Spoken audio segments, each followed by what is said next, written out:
après cette entrée rock'n'roll. Bienvenue au club, celui de sport en France. Vous connaissez le principe, chaque semaine on part à la rencontre d'une discipline qui brille dans l'Hexagone. Cette semaine, eh bien, nous prenons la direction des pistes de bowling. La Fédération française de bowling et de sport de quilles nous fait l'honneur d'être sur ce plateau. Qui n'a pas pratiqué de bowling, loisir pour bon nombre d'entre nous, bon nombre de celles et ceux qui nous regardent, un sport à part entière pour ceux qui nous font l'honneur de leur présence aujourd'hui sur ce plateau. Le président de la FFBSQ nous éclairera sur le développement de la discipline.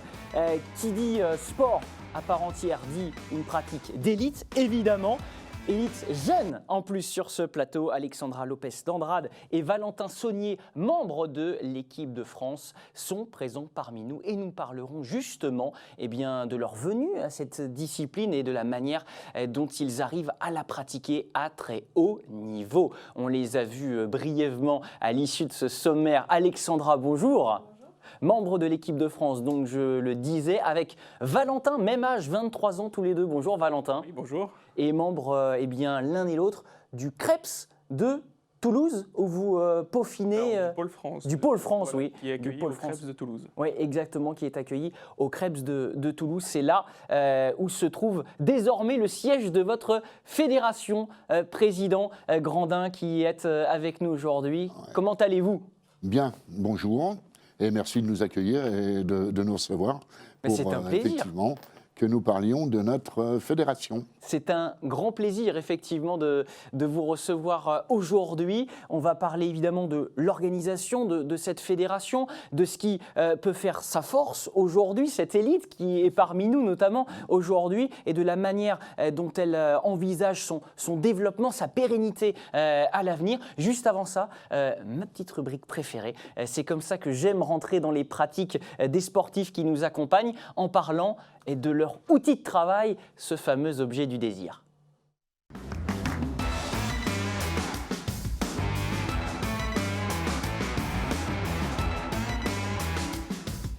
Et je me tourne tout de suite vers Valentin Saunier. Valentin qui nous a fait l'amitié de venir avec, oui, son outil de travail, cette fameuse boule qui est magnifique, de couleur émeraude et qui, en plus, j'ai ouï dire, est à vous, parce que quand on en fait à haut niveau, on a ses propres boules. C'est ça ? Oui, et même pas qu'une. J'en ai beaucoup, oui. D'accord. Oui, je suis sponsorisé, donc je reçois des boules très régulièrement de mon sponsor, et donc ça a environ une quinzaine par an quand même.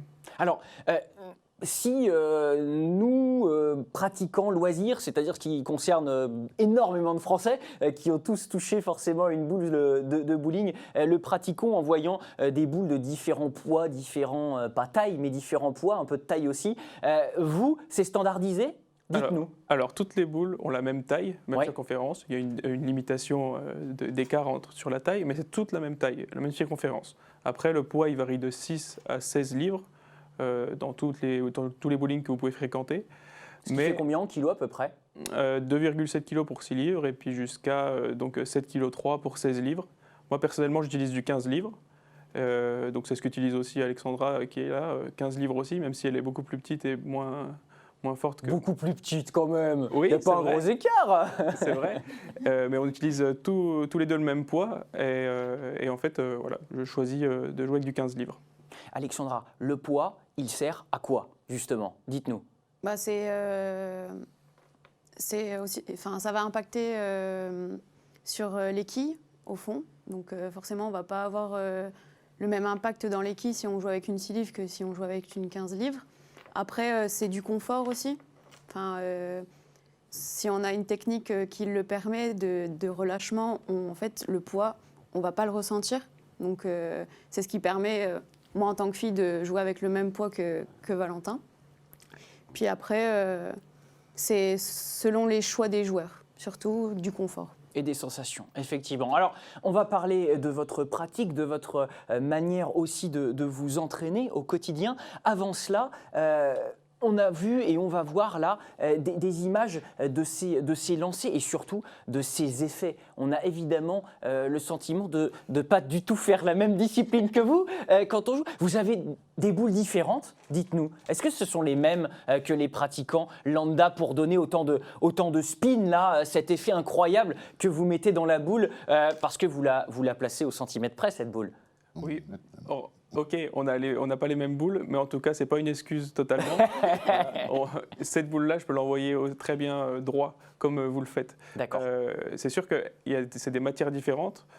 Ça, c'est des matières qui sont donc en uréthane réactive, donc c'est une structure poreuse qui sont vraiment adaptées pour pouvoir faire des réactions vraiment très fines dans les différences de trajectoire. Moi, j'en amène 8 différentes quand je vais en compétition. Ouais, C'est énorme. Oui, et donc il faut que chacune fasse une chose différente et donc qu'il y ait une réaction qui soit adaptée au profil d'environnement que je vais rencontrer. C'est là vraiment aussi quasiment le prolongement de votre corps. J'imagine que c'est en termes de développement, de sensations, c'est beaucoup de mois de travail pour estimer quelle boule on doit choisir, qu'est-ce qui nous va le mieux en termes de développement, de sensations, Alexandra. Bah, du coup, en fait, sur la boule, on a des mesures qui sont prises pour qu'elles soient exactement... Valentin, vous pouvez nous montrer pour la caméra pendant que Alexandra nous en parle, effectivement? Pour avoir le bon, ce qu'on appelle le span, donc c'est l'écart entre les doigts, c'est notre pouce à notre dimension. Donc ça, c'est très important pour un joueur de bowling parce que il ne faut pas qu'il se blesse parce qu'on fait beaucoup de répétitions et c'est primordial. Après, c'est notre outil de travail. On travaille dur pour avoir plein de sensations parce que c'est quand même un sport qui va amener une certaine technique. Et donc, du coup, il faudra se sentir bien pour pouvoir effectuer un bon lancer.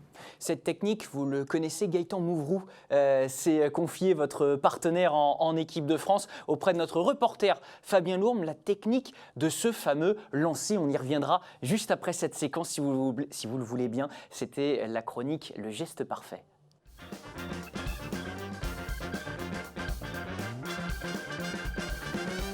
En fait, le geste parfait inclut plein de choses.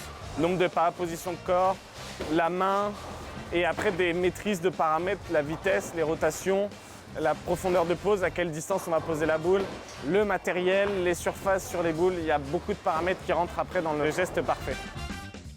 Il faut l'entretenir souvent. Donc toutes les semaines, à très haut niveau, il faut y aller avec des petites choses de base, des petites bases techniques, de faire 2 pas, 3 pas. La prise de la boule, elle se passe comme ça. On met le majeur, l'annulaire et le pouce. Notre sport, on peut comparer ça au golf, où on est vraiment dans la souplesse. Et à un moment donné, en fait, on va juste mettre ce petit coup d'accélération qui va faire qu'on va mieux envoyer la boule, mais qui en fait n'envoie pas des boules rapides. Le joueur de bowling va être plus souvent dans le relâchement, plus souvent dans la répétition et ne pas envoyer très fort, mais être plus précis, entre guillemets. Alors qu'un joueur lambda, il va vouloir envoyer fort vers la première quille et vouloir faire strike, alors que c'est pas du tout ça. Oui, Gaëtan, on confirme effectivement que l'envie de faire strike, c'est l'envie d'y aller fort. Mais non, pas du tout. Que nenni, c'est vraiment le relâchement, comme dans tous les gestes qui demandent de la répétition. On va penser à un service au tennis, peut-être, au golf, comme le disait Gaëtan. C'est vraiment cette recherche-là du relâchement qui est la quête ultime dans votre discipline. Bien sûr. Tout mouvement qui est répétable, c'est parce qu'il y a moins de force possible dans le mouvement. Tant qu'il y a de la force et qu'on va mettre des mouvements parasites, ça va impacter notre trajectoire, donc créer des écarts en vitesse, des écarts, on va envoyer plus à droite, plus à gauche, et donc il faut essayer de gommer ces parasites en fluidifiant le geste, en étant solide sur les jambes et puis apporter de la fluidité avec le bras. Daniel, cette boule, on a l'occasion de proposer notamment des test events sur notre antenne. On voit pas mal de compétiteurs la chérir et parfois avoir des gestes presque qui peuvent ressembler à des tics pour avant de lancer des cérémoniales. Comment on l'entretient, cette boule? Elle est lustrée, elle est remise de temps en temps à l'usine. Comment ça se passe? Non, elle n'est pas remise à l'usine. Bon, effectivement, ces boules-là, vu les compétiteurs de haut niveau, elles s'usent rapidement. Donc c'est pour ça que Valentin et Alexandra disaient tout à l'heure qu'il faut effectivement avoir une batterie de boules, hormis le fait aussi pour s'adapter sur les terrains. Après l'entretien, c'est du polyuréthane, c'est du réthane. Effectivement, on passe des produits dessus qui permettent... Qui sentent bon d'ailleurs, j'ai eu l'occasion de m'en rendre compte. Voilà, donc effectivement pour les entretenir. Bon, le reste, quand les bandes de roulement ça commence à se voir, je pense que là, il vaut mieux en changer et faire autrement et en acheter d'autres. Voilà, donc ça veut dire que pour les sportifs de haut niveau, c'est effectivement le reconditionnement sur ces boules-là. Il n'existe pas. Pas beaucoup. Oui. En fait, pourquoi on a besoin d'entretenir une boule de bowling? C'est parce que donc, dans ces boules-là, notamment, il y a une structure poreuse à l'intérieur qui va absorber l'huile qui est sur les pistes. Et donc, c'est comme une éponge. Une fois qu'il n'y a plus d'espace pour absorber de l'huile, elle peut plus, elle est bonne à acheter.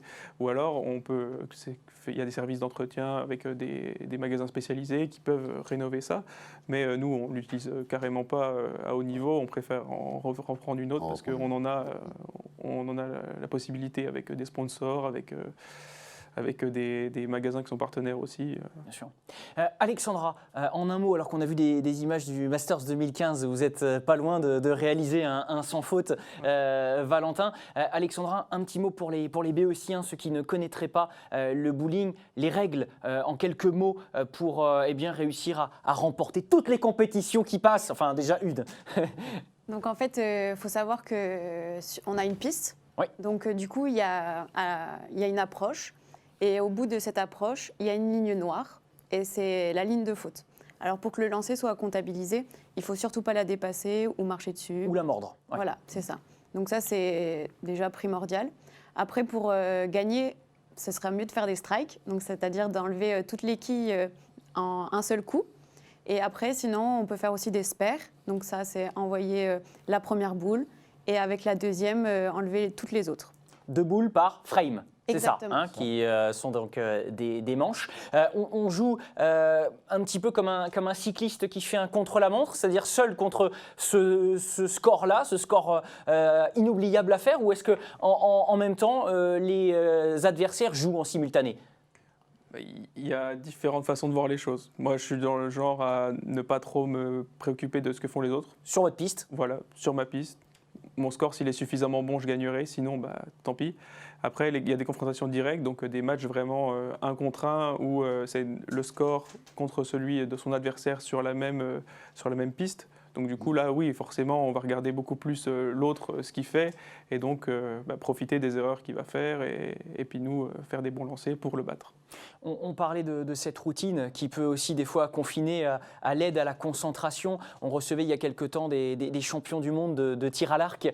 J'imagine que là aussi, cette capacité à rentrer dans sa bulle, à occulter ce que vient de nous dire Valentin, ce qui peut se passer à côté, c'est super important. Il y a une approche, j'imagine, qui est faite dans votre entraînement sur cette partie mentale.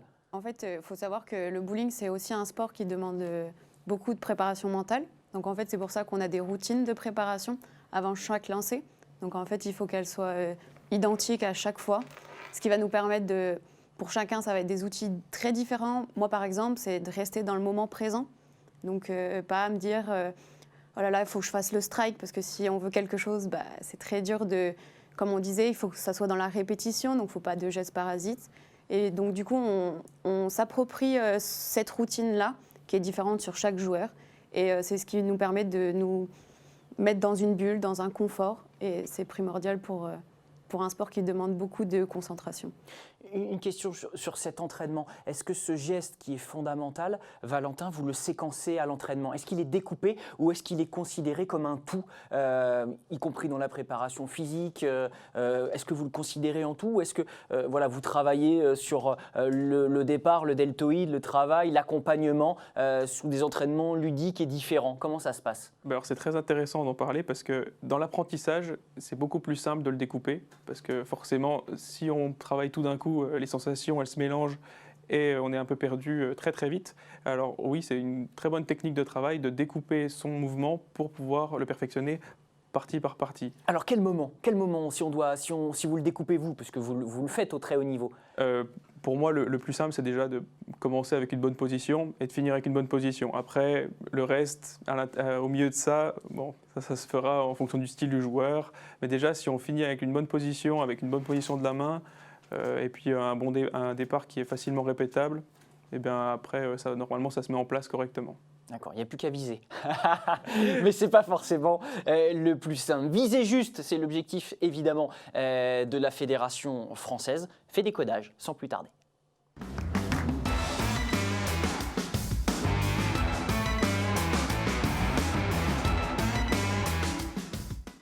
Une fédération, président, qui a plus de 60 ans d'existence, 157, oui. une ancienneté qui vous donne quand même quelque part une base assez solide. Combien avez-vous de licenciés à l'heure où on parle? Alors aujourd'hui, on est aux alentours de 23 000, 24 000 licenciés, toutes disciplines confondues, puisque notre fédération je dirais, a une discipline phare qui est le bowling, mais il y a aussi 7 autres disciplines de quilles qui se jouent dans l'est de la France et dans le sud-ouest, avec des quilles nationales, qui représentent environ la moitié donc, de l'effectif du bowling. Voilà. Donc ça, c'est important de le dire, parce que les valeurs ne sont pas tout à fait identiques entre le bowling et les sports de quilles. Il y a plus de convivialité, plus, je dirais, de fraternité, quelque part, avec les disciplines de quilles. Le bowling, comme il est renommé, est de haut niveau, en plus. Donc ça permet, avec cette reconnaissance de haut niveau, d'avoir une mentalité aussi différente, ce qui n'empêche pas la convivialité non plus. Mais quand on atteint le haut niveau, effectivement, c'est plus tout à fait pareil. Donc ça veut dire que la fédération aujourd'hui, elle compte 12 000 licenciés pour le bowling, ou 11 500 licenciés, sauf qu'il y a 4 millions de personnes qui passent dans les bowlings. Donc vous vous doutez bien qu'un des objectifs prioritaires de la fédération, c'est aujourd'hui d'aller vers ce public, d'aller donc vers le loisir. Parce que comment faire? Comment avant de penser à détecter des Alexandra, des Valentin, voilà, comment on arrive à fidéliser un public qui va être un public loisir, comme vous l'avez dit? Alors, effectivement, sur le public loisir, aujourd'hui, l'environnement, il évolue beaucoup. On ne fait pas le bowling comme il y a 20 ans en arrière ou 15 ans en arrière. Les mentalités changent. Aujourd'hui, les gens sont plus individualistes, ils veulent essayer plusieurs choses. Donc ça veut dire que nous, on a tout intérêt à se préoccuper de cette masse du public qui fréquente les bowling. Alors, comment on fait?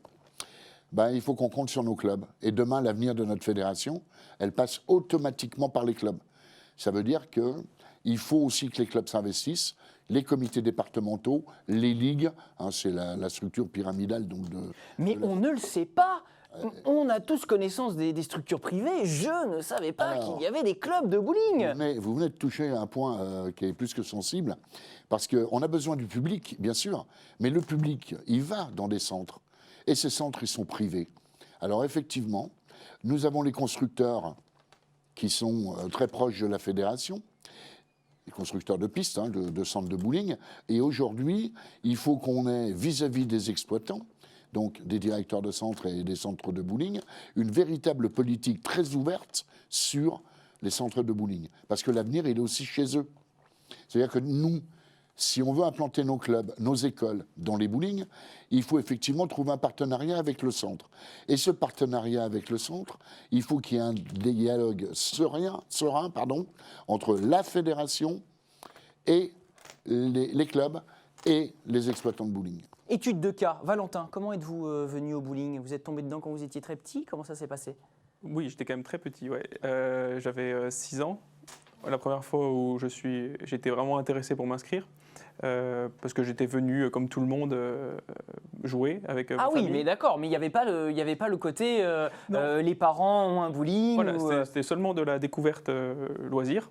Et du coup, j'ai vu qu'il y avait une affiche pour l'école de bowling. Je faisais déjà du foot et du hand à l'époque, mais j'étais très sportif. Alors, du coup, je me suis mis dans un 3e sport. Et finalement, c'est celui-là qui est resté. Donc, j'ai commencé à l'école de bowling de Besançon. Et après, je suis resté là pendant 6 ans. Et une fois que j'étais en train de passer que je suis passé en seconde, et ben, je suis allé au Pôle France à Toulouse, alors que je n'avais pas forcément un niveau très, très bon. Mais du coup, le Pôle France à Toulouse, pendant 10 ans, là, m'a fait progresser et m'a amené au très haut niveau. Donc, ce n'est pas forcément ce passage détection et puis après intégration Pôle France qui vous pose question, c'est la base, de la base. Tout à fait. La question, ouais, effectivement.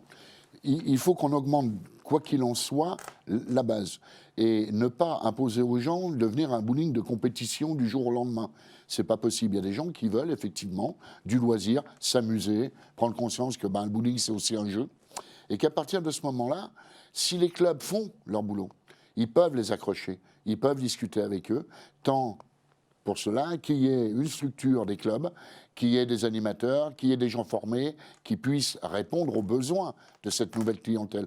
Et je pense que c'est l'axe qu'on essaye de travailler depuis maintenant 1 an et qu'on va continuer de travailler sur 2020, parce que c'est l'avenir de la fédération et l'avenir du bowling. Alexandra, le rêve pour tout sportif de haut niveau, c'est de pouvoir gagner sa vie avec son sport. Rêver d'un monde comme aux États-Unis où vous pourriez être rémunéré pour faire un spectacle et en même temps gagner des compétitions, ce serait un doux rêve ou ça vous paraît être possible? Pour moi, je pense que c'est possible. Après, ça dépend de chaque athlète. Il y en a qui rêvent d'être professionnels, puis d'autres, ils ont aussi des ambitions plus scolaires, on va dire. Donc oui, après, on prend souvent l'exemple des États-Unis, mais il y a aussi, moi, le modèle qui me fait plus envie, en tout cas, c'est plutôt Singapour, la Malaisie, c'est les équipes nationales là, plutôt. Mais après, Ils ont développé aussi une pratique professionnelle? exactement, il y a des tours pro, beaucoup aussi au Japon.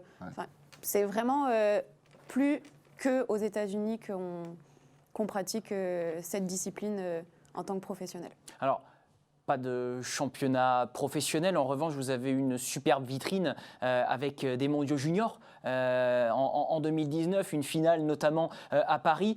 Est-ce que la fédération et la pratique de manière générale a pu un petit peu, entre guillemets, capitaliser, sans utiliser de termes qui soient économiques, mais est-ce qu'en tous les cas, vous avez senti frémir quelque chose avec cette finale qui a eu lieu porte de Châtillon, il me semble? Ouais, effectivement. Donc sur les championnats du monde junior, alors économiquement, je vous dis tout de suite, c'est pas une bonne affaire. Non. Ça, c'est très clair, très net. On n'en doute pas.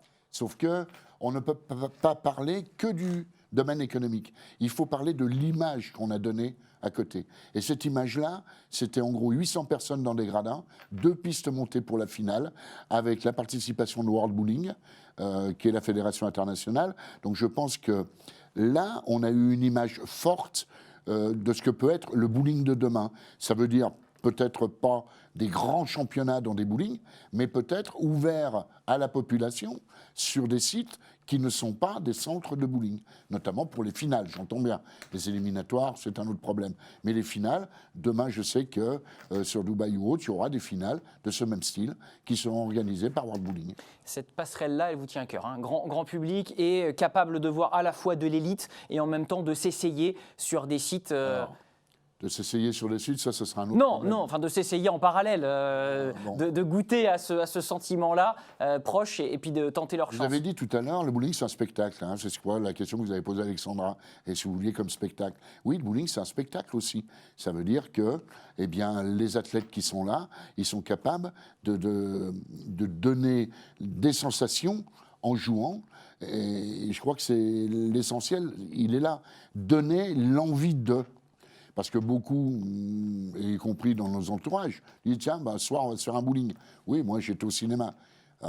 C'est bien. Mais d'un autre côté, c'est nos athlètes de haut niveau, dans ce style de compétition, eh bien, c'est donner l'envie au public d'aller dans les centres. Et ça intéresse les propriétaires de centres. parce que c'est un chiffre d'affaires qu'on amène chez eux. Et effectivement, pour ça je disais tout à l'heure, il faut renouer le dialogue avec eux, et encore plus que ça n'a été fait jusqu'à aujourd'hui. Les écouter, travailler avec eux pour l'avenir de la fédération. Daniel Grandin doit être bon au blind test, il a cité Johnny, l'envie d'avoir envie. Est-ce qu'il est aussi bon au quiz? Réponse tout de suite.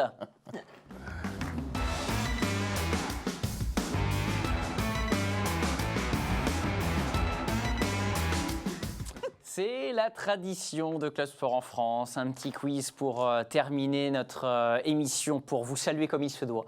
4 questions, ce sont pour certaines des questions à choix multiples, pour d'autres une réponse, mais pas une question de rapidité. Vous avez tous une proposition à formuler, je tiens les comptes avec ce petit crayon. Qui est le seul Français champion du monde de bowling? C'est facile. Vous ne l'avez pas? Philippe Dubois. Philippe Dubois, président. Oui, Philippe Dubois, s'il a obtenu la meilleure performance, j'irai mondiale, voilà. Je n'ai aucune idée. Alors, je me dédouane tout de suite, je n'ai pas préparé ce quiz. On me dit Patrick Roland en 1987 à Helsinki. Bon. Voilà, Julien Perronnet, notre chef d'édition incollable. C'est sûr et certain, me confirme-t-il, dans cette oreillette d'ailleurs. Deuxième question. Comment s'appelait le premier établissement de bowling créé aux États-Unis? Nous avons l'image d'époque. Le Tempin, le Knickerbocker Alleys, l'AMP Pine Spotter. Même moi, je n'arrive pas à le prononcer. Bon courage. 3 possibilités, une bonne réponse. Établissement qui date de 1840, messieurs, dames. Tempin, Knickerbocker Alleys, AMF Pine Spotter. AMF Pine Spotter. OK. Allons-y. OK, 2. Solidaire, Alexandra, ou On pas? va être solidaire. Ah, c'est beau d'être solidaire comme ça, mais vous êtes tous tombés dans le panneau. Knickerbocker Alleys, 1840 à Manhattan. Vous avez vu la photo s'afficher derrière moi. Et effectivement, voilà, c'était à la main tout ça, hein, les quilles. Hein, on rigolait pas pour les remettre au millimètre. Fallait quand même se donner. Troisième question. Ah, il me faut une bonne réponse quand même, messieurs, dames. Lors de quelle Olympiade le bowling a été sport de démonstration? Oui, le bowling a été sport de démonstration au JO. Vous l'avez tous visiblement sur le bout des lèvres. 1936, 1952, 1988. Alors, président. 88. 88, c'est où là alors? OK. 88, c'est sûr. 88. Oui. 88 aussi pour Alexandra. Vous avez tout bon le 18 septembre au Royal Bowling Center. Le Français Philippe Dubois d'ailleurs finira 4e. L'affiche de la compétition en marge donc des Jeux de 88. Joli geste. 4e et dernière question, il faudrait vous départager, ce serait bien. Qui est l'actuel numéro 1 mondial chez les hommes? François Lavoie, le Canadien, Dom Barrett, l'Américain, Jason Belmont, l'Australien. Jason Belmonte. Belmonti. Belmonte. Alexandra? Belmonti. Ben, c'est Dom Barrett. Non, alors là, je suis pas d'accord. Ah, vous n'êtes pas d'accord? Absolument pas. Bon, on est sur le site de la Fédération internationale. On va vous l'accorder. On va vous l'accorder, Jason Belmonti. Alors, mais on me confirme que c'est Dom Barrett. Je n'arriverai pas à vous mettre d'accord. Numéro 1 au niveau du jeu, mais au numéro 1 aussi au niveau de l'image. De l'image sportive, très bien, entreprise. qu'il véhicule au sein du bowling Tout à fait. mondial. Bon, eh ben vous avez tous gagné alors. Voilà, tous à égalité pour repartir bon copain avec votre boule évidemment. récupérer. Valentin, Alexandra, merci d'avoir participé. Président Grandin, Merci. à très bientôt. On suit évidemment le bowling sur l'antenne de Sport en France avec des Steven et plein de choses, on l'espère, dans les prochaines semaines. Bonne fin de journée à toutes et à tous et à très bientôt. Bye bye.